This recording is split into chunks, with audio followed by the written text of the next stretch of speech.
Nigeria is celebrating or celebrates 26 years of uninterrupted democracy, marking a significant milestone in the country's history.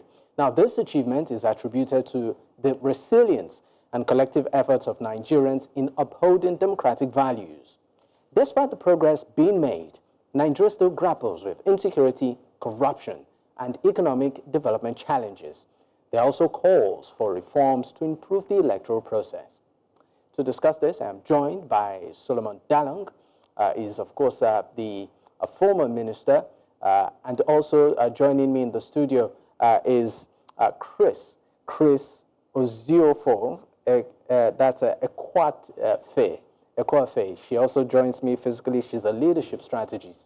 I also have Elvis Okpobi, is the executive director of the Not Too Young to Lead initiative. He joins from Liberia, and Terence Kwanem is the SA to the Secretary to the Government of the Federation on Public Affairs. He joins virtually from Abuja. Well, gentlemen and lady, welcome. Good to be here. Thank you. All right, let me start with you, Kris. As a Nigerian, right? Are you happy? Am I happy? Yes. Well, that's an open-ended question. Am I happy with what? Are you happy with the situation of things? Are you happy with democracy so far in the country? Are you happy with the leadership? Well, that is throwing me under the bus. Happy with the leadership. I think what I'm going to say is I'm pretty glad that we are running a democracy, that's for sure, right? The angle of whether I'm happy with the leadership or not, that is a big question mark because there's so many loopholes. Now, are there good things that we're seeing? Yes. But are they being surpassed by the negative things? Yes. And I think the only time that we get to say that the negative is glaring is mostly because we do not understand, the process. We do not understand what is going on. And that is where I fault, the leadership. As I always say, the health of any institution, if it is political, corporate, religious, or even the family, right? The health of any institution depends on the strength of the leadership, how they are able to uphold leadership cultural values as well as handle conflict, issues as well. And so far, I would just give them a fair score. A fair score. Not perfect. But not perfect, yes, but fair. There's always room for improvement. All right. Let's bring it to the conversation. Solomon Dalung is a former Minister of Youth and Sports. He joins virtually from Plateau State. Thank you for your time, sir. All right. Let me start by saying Happy Democracy Day and 26 years and counting uninterrupted democracy in the country. I mean, you have been at the forefront of not just politics, but even activism. 26 years. What are the takeaways? Are we progressing? Let me say happy 26 years of uninterrupted civilian rule. And then back to the issue which you've raised. Well, 26 years down the line, we cannot pretend to be happy because Nigerians were living better than where we are now in 1999.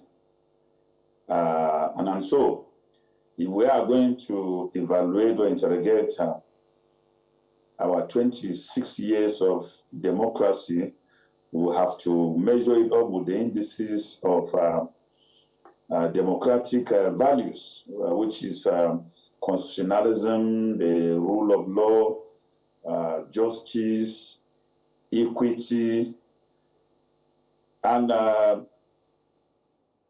accountability, transparency, and good governance. And these indices, if you align them with our experiences, you will discover that majority are in red. Therefore, Nigerians have not fared better under democracy. And I think that 26 years is enough for us to have made considerable progress, which we have actually not. All right, I'll come back to you, sir. Let me, of course, bring Elvis Okpobi into this conversation. Elvis is the executive director of Not Too Young to Lead initiative. Elvis, it's great having you. Happy Democracy Day. Maybe I should just also ask you the same question. I mean, what have we learned so far, 26 years into democracy? For me, from what I've experienced as Nigeria's democracy is still under construction, and it's written that democracy is the government of the people, by the people, for the people. But it seems like what we are being practiced does not collect what is on the book. Today's Democracy Day, I just listened to Senator Saraki Dixon's press brief, and I want to throw his line that if we are celebrating Democracy Day today, and we have a state in Nigeria that is under military, that is being led by the military, I don't think it's, for me, it's just visual posturing for us to be celebrating Democracy Day. Why a democratically elected governor is not taking charge. I was thinking of the president who I know is experienced, who was once an activist, who knows the intricacies in politics and leadership, should have used this day to win the hearts of the people, even if not forgetting too that Nigerians are complaining. Fine, we keep saying, I want to be very, very point blank, because firstly, I'm a Nigerian before I find myself in any political party and all that. We keep saying our GDP is growing on paper, but on reality, for me, it's not like that. So I think it's time we stop these lip services and, hit the nail on the head. People are not happy. Our democratic space is shrinking daily. We've seen cases where those who've contracted governors to with our votes, mostly the legislators, make comments that are not inspiring. And let's not forget too that whenever the democracy is being delayed, any space where democracy is being delayed, there's always hiccup, there's always agitation. And I love the president too to know that you can delay democracy, but democracy cannot be defeated. So for me, he would have scored a lot of points today if really he looked into the issue in Rivers State. All right. So for me, in as much as we will say Happy Democracy Day, for me, there's nothing to celebrate about when his speech today did not say anything about the dictatorship in Rivers State. I mean, that's one issue that a lot of people have raised, in the president's speech today. It seemed to have touched on quite a number of issues, but really did not say much or anything at all as regards to what's happening in Rivers State. Mr. Solomon, in your opening remark, you did mention some, what I call it, bullet points for democracy, and I think that's where we'll streamline or revolve our conversations around. You talked about elections, talking about the rule of law and constitutionality, human rights, speech and freedom, of the press, and also a multi-party system. I mean, democracy is like a beautiful, pot of stew with many ingredients. All of this, are components of that makeup. So let's start with the role or the electoral process so far. And I'm with you, sir. So far, would you say that given the quality of elections we have conducted to bring in leaders, would you say they have been free and fair? Are we making progress there? Well, we have recorded huge progress in the reverse. And Nigerians are gradually being alienated from the concept of democracy itself, which has periodic election as a core and fundamental element.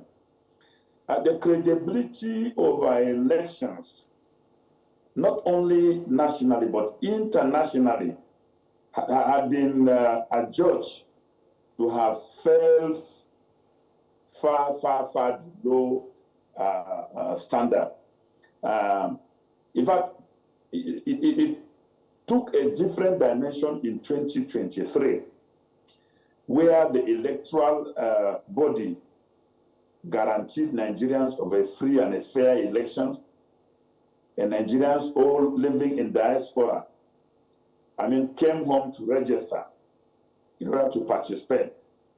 There was one of the huge and the best participation of Nigerians in the election. The INEC guaranteed Nigerians of a very transparent and a digitally transmitted results using the IREF.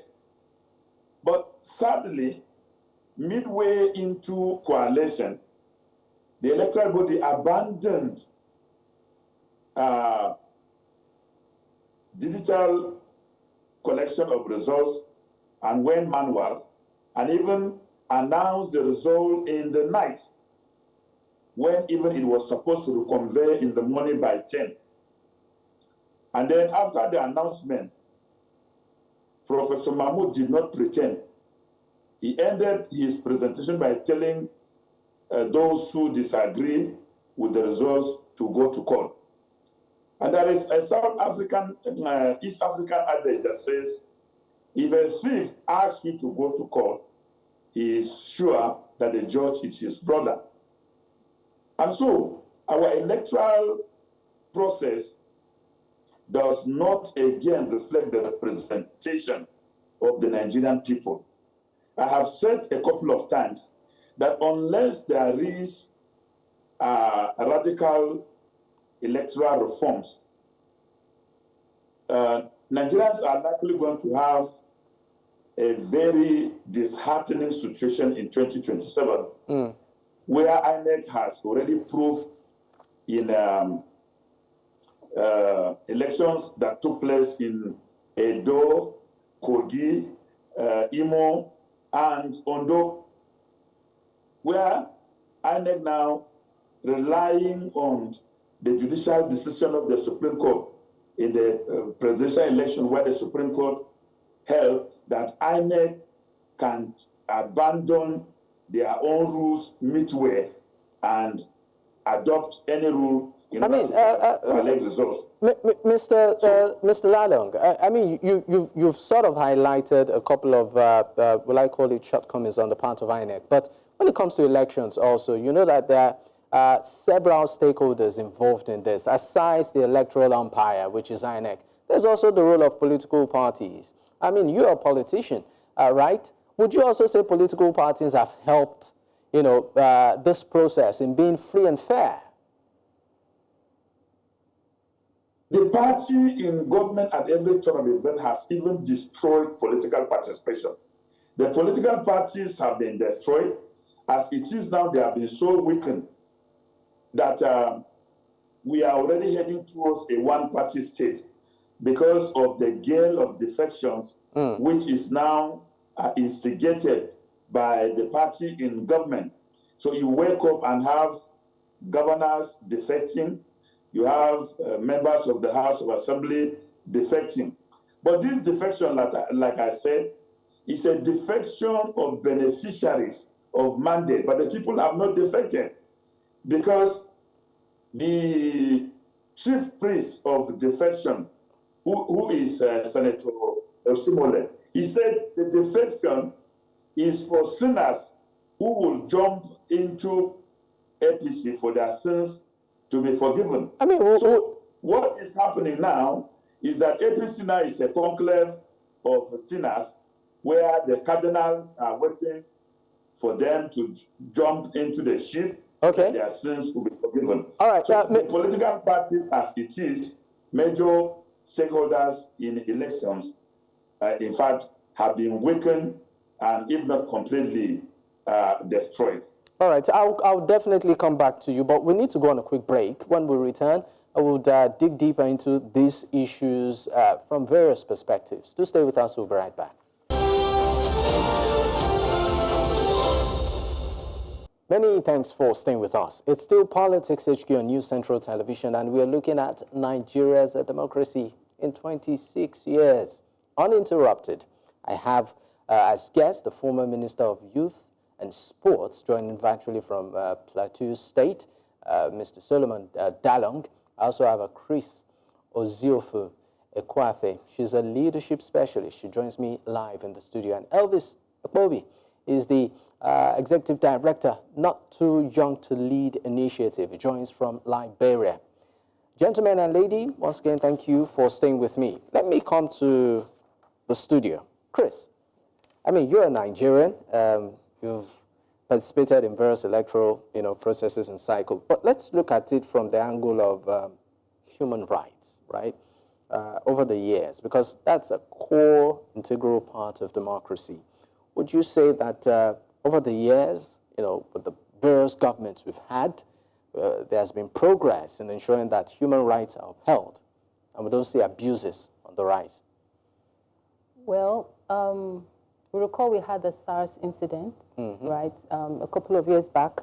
That was born out of frustration by Nigerians that their rights are being trampled upon.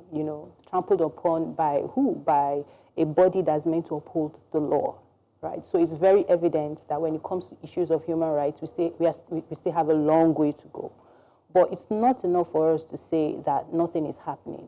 I want to believe that there's a bit of progress, especially when you consider Lagos State, right? Lagos State is very particular about human rights. They have bodies that they have put together to tackle these issues.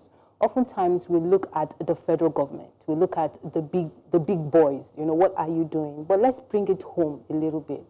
What are we doing? Because we are also the government, right? So as much as we're pointing fingers, let's look at ourselves. We hold them accountable, definitely. But then again, you find that there are certain bodies that have been set up. Some people might say some of these bodies are performative, right? They're just there to fulfill the status quo, not necessarily do the work. But that is where the typical Nigerians like yourself and myself come in, to hold these bodies accountable. Because as much as they appear to be performative, there are funds and there are grants that are being taken to those places to attend to these issues. So the government, for the most part, would say that, okay, yeah, we've done our bit. We've set up these structures, right? Okay, what are the structures now doing? So it's left for us to ensure that, okay, you guys are doing what you ought to do. How are you going about this? We have several human rights organizations within the country. I'm more so within Lagos State. Lagos State is like a forerunner when it comes to really tackling human rights issues, gender-based violence, child abuse, all those things, and they take it very, very seriously. I think it's about time that we hold other states accountable as well. When we look at it, find out that the government has actually made provisions for these things. Okay. Yeah. Maybe I should leave you and throw the same question to Elvis Ekuafeh. I mean, Elvis, I'd like you to speak of around this in tandem with the rule of law and the role of the judiciary, in our democratic evolution. I'm going to put it to you straight. Is the judiciary still the last hope of the common man? Now. At the moment, the judiciary is not the last hope of the common man in Nigeria. When we've seen cases where people who are related to people make their relations judges, people who have party affiliations with people appointed judges, there will always be bias. And like my former minister for youth said, he said, when someone tells you, go, if you are not comfortable with, when they are an electoral umpire, whom we should have confidence on, start telling the electorate that if you are not comfortable with the elections, go to court. Invariably, one of his violation is the judge in that court. And one thing we should know that elections are not won in court. At the moment in Liberia, I'm attending a leadership school, and they talked about electoral processes. And I asked myself, we've already know that we have a problem with our electoral process in Africa, Nigeria in particular. How can we change by means in which the electoral, the INEC chairman is being appointed, the electoral commissioners are being appointed? How do we change the means of appointment? Only then we can have a good democratic process, because he who pays the pipe detects the tune. If you appoint me, if someone close to me appoints me an electoral chairman, I might give a listening ear to that person.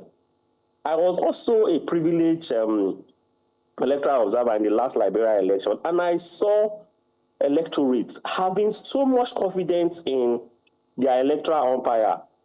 A day before the election, I engaged some young people. They have so much confidence. in the electoral empire. And I was, to my greatest surprise, what they said about the electoral empire was what played out. If you agree with the last election in Liberia, there was a runoff. If that thing happened in Nigeria, I'm sure the incumbent will win.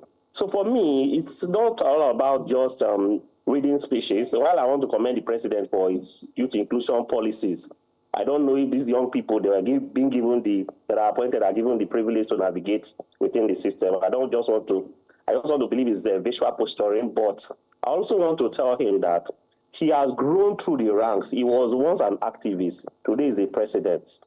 Democracy, the ingredient of democracy is advocacy and is opposition. Let the government at the moment create room for people to advocate, for people to amplify the muted voices of other people. And those persons should not be seen as enemies, because nobody is more Nigerian than anybody. We are all just privileged to be in several positions. All right, Elvis. Of authority. Elvis, I'll come back to you. Let me go to Mr. Dalung. Mr. Dalung, I mean, you're a former Minister of Youth and Sports. You were neck deep in politics. I mean, you were part of the cabinet of the Buhari administration between 2015 to 2019. But, I mean, Nigerians seem to see a pattern where once politicians seem to be out of office, they seem to see suddenly the wrongs in the society. But some are of the opinion that, look, while you're in office, it appears that some of these wrongs seems blurry, but immediately they come. I mean, we are seeing, for instance, Rotimi Amechi, who of course was neck deep too in the previous administration, go around, speak about the ills in the society. The same thing too with the former governor of Kaduna State. So my question is this: where are we getting it wrong, in leadership? Because you also alluded that in terms of democracy, we haven't really fared so well. So from your experience as a former leader, sir, where have we been getting it wrong? Or what is that thing you feel that if we can, from an informed standpoint, if we can address at its core as a nation, we'll get it right with leadership? Because Nigerians are frustrated with democracy, they even have not been too fair with even political actors who would have stood with the people, even in government. If you are in government, it is expected of you to fight from within. And even if you are going to criticize, you have the opportunity to engage anybody and make your position known.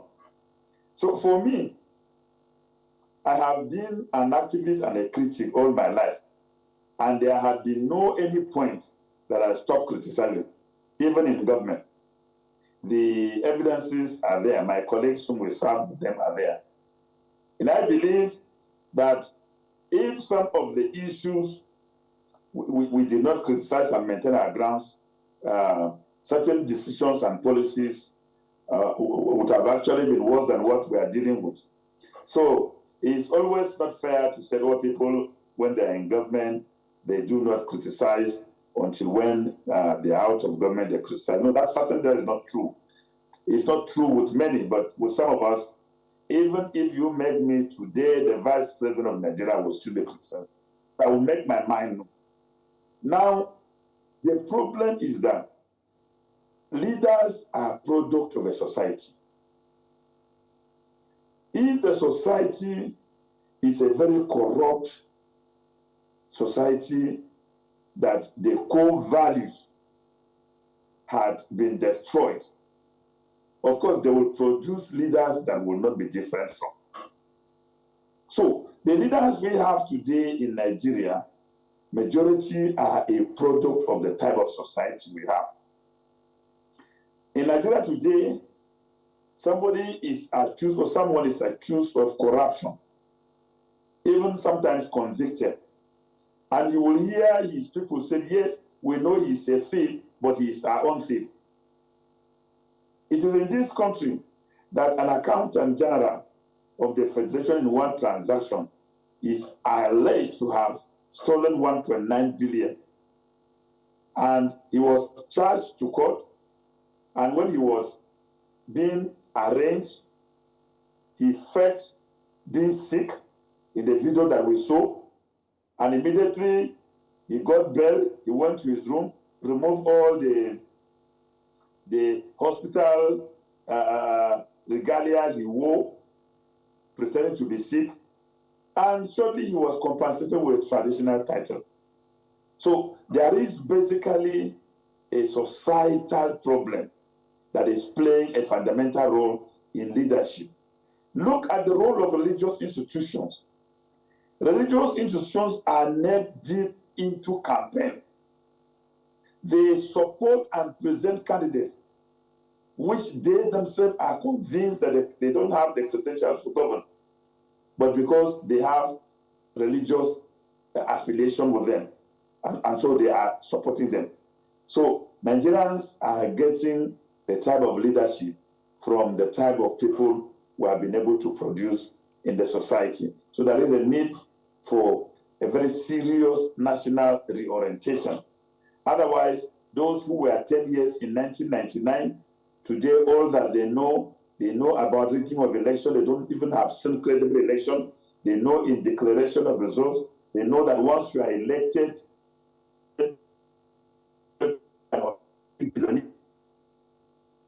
there is a value related issue. All right. With leadership. All right, Ms. Dalung, thank you so much for that. We'll go on a quick break. When we return, we'll definitely continue the conversation. Stay with us. We'll be right back.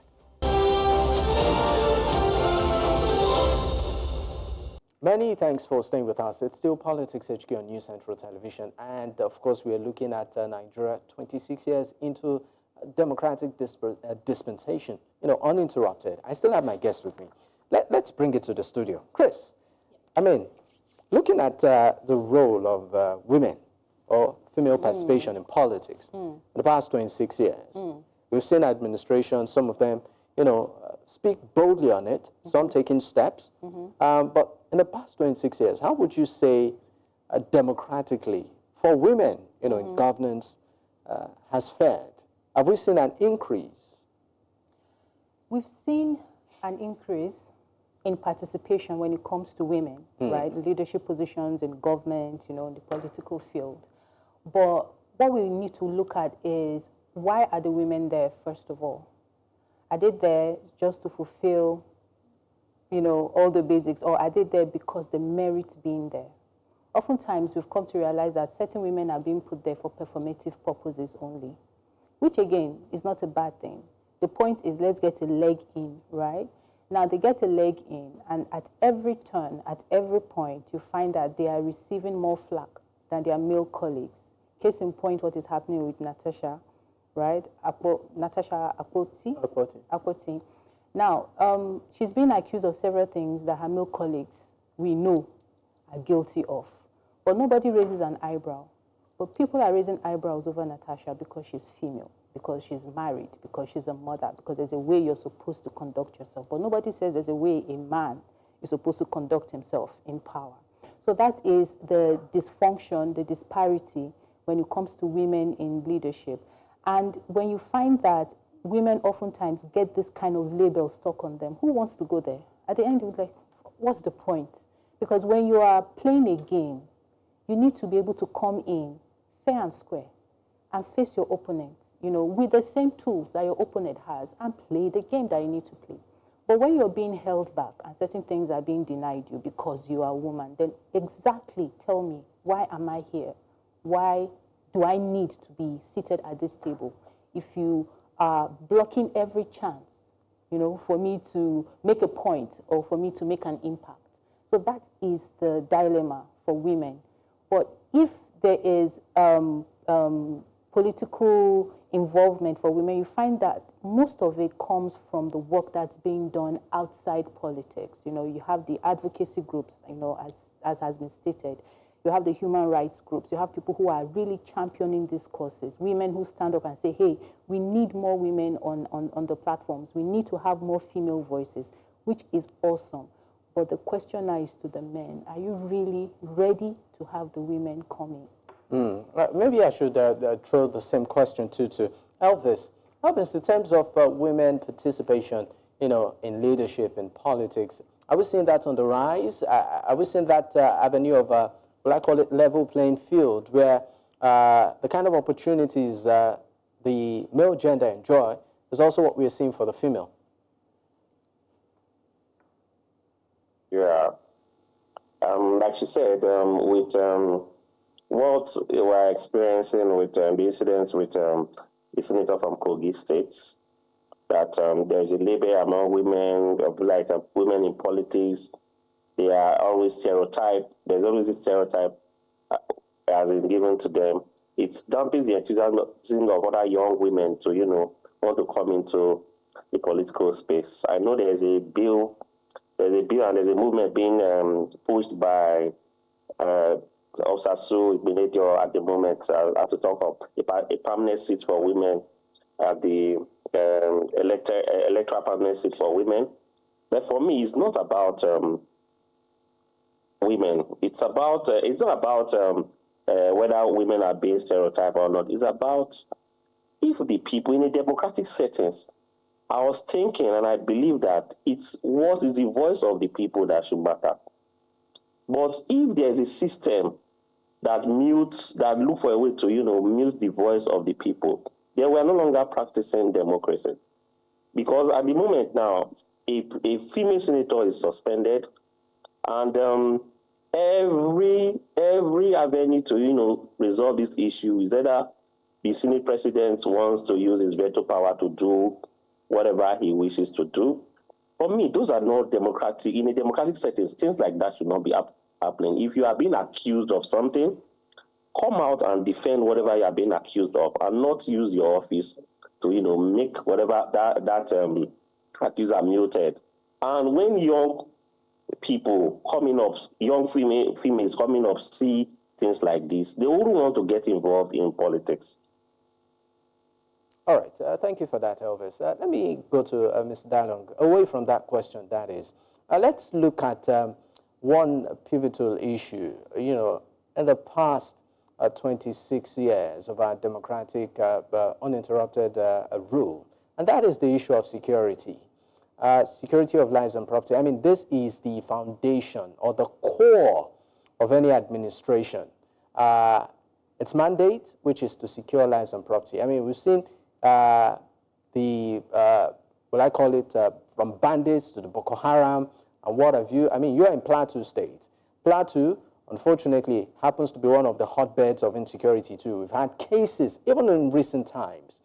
I mean, from a leadership perspective, are we just seeing a situation whereby administration in, administration out, they pump in so much money but seem to pay lip service into actually resolving these issues? The reason is that insecurity or security has been politicized. And insecurity is an enterprise now, where you have the major actors not being driven by patriotism, but it is seen as business. So people make fortunes out of the whole insecurity afflicting Nigerians. So the absence of this political will is reflected in the lip service you have referred to. So each time Nigerians are attacked, government will come up and say, enough is enough. Oh, we are on top of the situation. Oh, the military had killed over 18,000 terrorists. Oh, we will deal with the situation. Oh, the president has given marching order. All these are lip services intended to mislead the people to believe that government is doing something serious. But in real sense, government is not doing anything. Take a review of the security budgets from 2013 till date. There had been a progressive increase of the security budget, and there had also been a progressive the generation of insecurity. So the more money, the more Nigerians die. The more money, the more Nigerians are raped. The more money, the more Nigerians are captured into the forest and they pay ransom. So this lack of political will started with President Jonathan's administration, because the Boko Haram challenges actually started during Obasanjo, when Boko Haram, then known as Nigerian Taliban, took over 2 local governments in Yobe State. President Obasanjo issued a marching order, and within 48 hours, they were flushed. Let President Yar'Adua, may his soul rest in perfect peace. When Boko Haram regrouped in Maiduguri town and attacked 5 police stations, he was on his way to Japan. He was by the staircase of his aircraft when he gave the marching order that before I return, they have been flushed out, and before he returned to Nigeria, they were dealt with. Insecurity emerged in 2010 and dimensionally had moved from Boko Haram to farmers' hardest crisis, from unknown to unknown gunmen, from unknown gunmen to Boko Haram, from Boko Haram to banditry, from banditry to ISWAP. So government offering just different circles of explanation to account for their inability to discharge their constitutional responsibility, and it is very, very sad. All right, Mr. Dalung, thank you so much. I understand that we need to go on a quick break. When we return, we'll be taking our final thoughts on this issue. Stay with us, we'll be right back.